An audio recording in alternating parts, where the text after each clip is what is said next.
Okay, everybody, Gary Cubetta back again, 57am.com, and it is my pleasure to introduce the former owner and promoter of the St. Louis Wrestling Club, Larry Matysik. And Larry, you've just opened the Hall of Fame in 2007?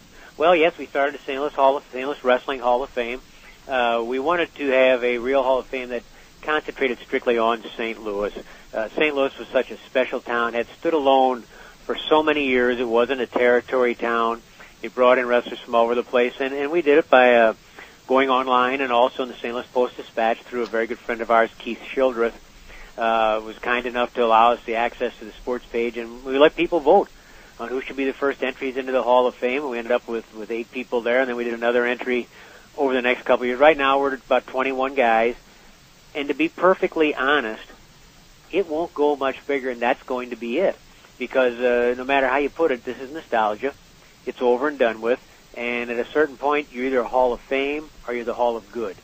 And if you want to be the Hall of Fame, while we may like certain wrestlers or certain baseball players or what have you, there is a difference between the best of the best. There's a difference between Lou Thesz and Buddy Rogers and Gene Kiniski, and maybe some other guys who were good wrestlers and great performers, but they weren't quite at that level.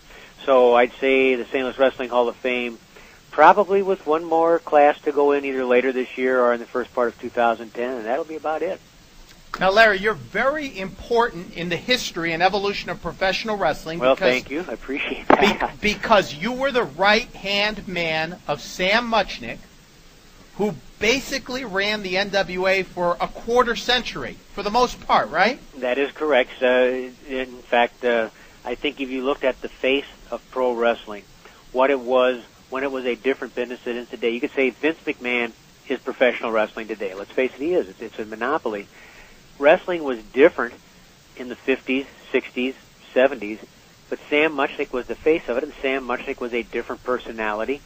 He handled the business differently than Vince did, and for his era, Sam Muchnick was every bit as important to professional wrestling as Vince McMahon is today.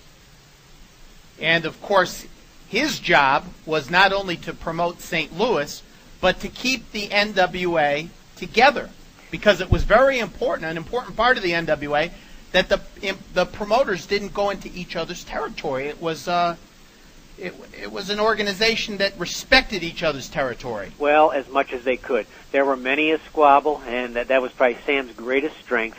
He was a tremendous mediator. I met him when I was 16 years old, back in 1963.